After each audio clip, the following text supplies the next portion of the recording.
तालाब में उतरते हैं, झील में उतरते हैं, नदी में उतरते हैं, फिर मछली मारते हैं और फिर बाजार में बेचते हैं, तब उसका घर पे उसका चूल्हा जलता है।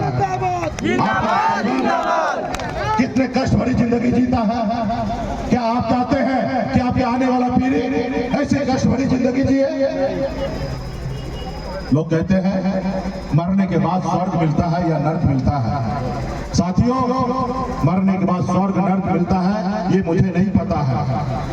आज हमारे बहुत लोग मर के गए, आज तक कभी किसी ने टेलीफोन करके नहीं बताया कि हम स्वर्ग और नर्क में हैं।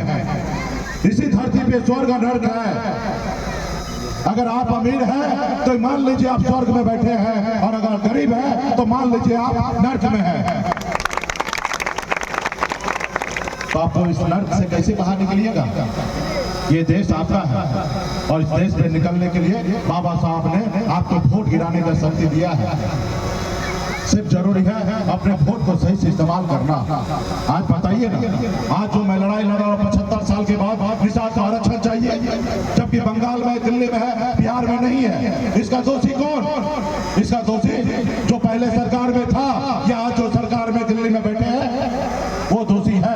और एक तीसरा दोषी आप और हम हैं, क्योंकि अपने अधिकार के लिए हम संघर्ष नहीं किए, लड़ाई नहीं लड़े। आज मैं यूपी, बिहार, झारखंड 3 राज्य में घूमता हूँ, 137 जिला में घूमता हूँ और मैं देखता हूँ एक भी जिला में निषाद का बेटा कलेक्टर नहीं है। भाई, अगर संघर्ष किए रहते हमारे लोग 40-50 साल पहले, आज निषाद का बेटा भी कलेक्टर होता, एसपी होता, एसडीओ होता, बीडीओ होता, सीओ होता, डॉक्टर होता, इंजीनियर होता। लेकिन आपने, हमने मिलकर संघर्ष नहीं किया, और जिसके कारण आज हमारे बच्चे मामूली 8,000 का नौकरी करने के लिए मजबूर है। आज हमारे बच्चे पानी में उतर कर मछली मारने के लिए मजबूर है। आज बताइए ना, आज हमारे घर में निषाद स्कूल में बच्चे जन्म लेते हैं, क्या कोई गुनाह किया है? वो पूरी जिंदगी जी नहीं पाते, इलाज का अभाव में मर जाते हैं, और आपके सामने मरते हैं और आप कुछ नहीं कर पाते हैं। आप देखते रह जाते हैं कि आपके बच्चे दम तोड़ देता है। वही अगर आपके पास पैसा होगा, आप प्राइवेट हॉस्पिटल में अपने बच्चे को इलाज करा सकते हैं, लेकिन आपके पास पैसा नहीं है, और ये पैसा आएगा संघर्ष के बदौलत, अपने अधिकार के लिए। आज जैसे मैंने अपने जगह को पाया, और इसके लिए जरूरी है सबसे पहले एक रोटी कम खा के, लेकिन अपने बच्चे को पढ़ाइए। एक जनरेशन अगर पढ़ लिख लेगा, उसके आगे वाले जनरेशन को मुड़ के देखना नहीं पड़ेगा, वो आगे बढ़ते रहेंगे। क्योंकि जो जब शिक्षित होंगे, समझदार होंगे, तो उनको पता होगा कि संसार में अच्छा काम क्या है, बुरा काम क्या है। जब पढ़े लिखे होंगे तो उनको पता होगा क्या काम अच्छा करना चाहिए, क्या बुरा काम नहीं करना चाहिए। जब 10 रुपया कमाएंगे तो 8 रुपया खर्च होगा और 2 रुपया बचाएंगे अपने आने वाला पीढ़ी के लिए। जब वो पैसा आने वाला पीढ़ी के लिए बचेगा तो आने वाला समाज, जो पीढ़ी है, आगे बढ़ेगा। आप देखिए ना, धरती पर कुछ जाति के लोग बहुत अमीर हैं और कुछ जाति के लोग बहुत गरीब हैं। क्यों? क्योंकि कुछ लोग आपको गुलाम बना के रखना चाहता है। वो नहीं चाहता है कि आपके बच्चे भी सर उठा के जिए, वो नहीं चाहता है कि आप अपने पैर पे खड़ा होइए। उनसे भी लड़ना पड़ेगा। आपने देखा आजाद भारत में पहली बार, आजाद हिंदुस्तान में एक संघर्ष करके एक निषाद मल्ला का बेटा ने 2020 में 4 विधायक हमने बनाया और अपने दम पर बिहार में मंत्री बना। सरकार का चाबी मेरे पास था, हम जिसको चाहते उसको बिहार का मुख्यमंत्री बनाते, लेकिन मैंने ईमानदारी से बिहार का मुख्यमंत्री नीतीश कुमार जी को बनाया। हमने कभी किसी के साथ चीटिंग नहीं किया, गद्दारी नहीं किया, लेकिन उन लोगों ने क्या किया?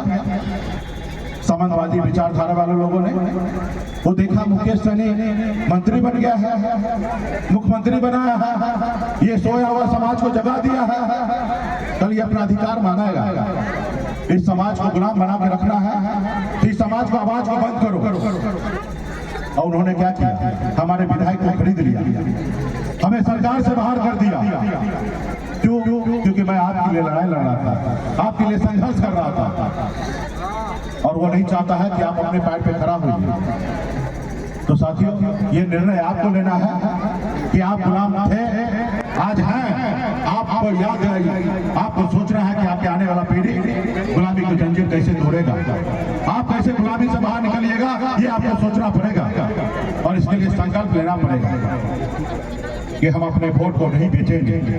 हम अपने समाज के हक अधिकार के लिए रात को 12 बजे खड़ा होंगे। और ये सब मैंने कर दिखाया आपके सहयोग से। जब मैं रोड पे उतरा, आपने नारा दिया कि सरना पल्ला आप आगे बढ़ो, हम पीछे हैं, आपके साथ हैं। और जब मुझे हौसला मिला तो पिछले 9 साल से लड़ाई लड़ रहा हूं। ये बात अलग है कि आरक्षण अभी तक हमने नहीं ले पाया, लेकिन कम उपलब्धि हमने हासिल नहीं किया बिहार में। कल तक निषाद का बेटा एक टिकट मांगने के लिए अपनी पूरी जिंदगी को बिता देता था। आज निषाद का बेटा टिकट नहीं मांग रहा, बिहार में टिकट बांटने का काम कर रहा है। ये हमारी पहचान है। तो साथियों, इस सब के लिए लड़ाई लड़ना पड़ेगा, संघर्ष करना पड़ेगा। तो इसलिए आने वाला समय में हम बड़ी लड़ाई लड़ रहे हैं। हमने सर पे कफन बांध कर मैदान में उतर चुका है कि आरक्षण नहीं तो गठबंधन नहीं, और गठबंधन नहीं तो वोट नहीं, और वोट नहीं तो दिल्ली का सरकार नहीं। जो हमें हमारी सुनेगा हम उनकी सुनेंगे, जो हमारी नहीं सुनेगा हम उनकी नहीं सुनेंगे। आज लोग आएंगे चुनाव के समय में आपको गुमराह करेंगे, धर्म के नाम पे वोट मांगेंगे, मंदिर मस्जिद के नाम पे आपको बांटेंगे।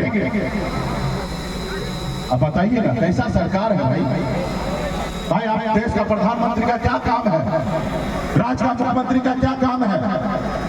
जनता से आपने वोट लिया देश का काम करने के लिए, आप गरीब बच्चे का पढ़ने के लिए स्कूल बनाने के लिए।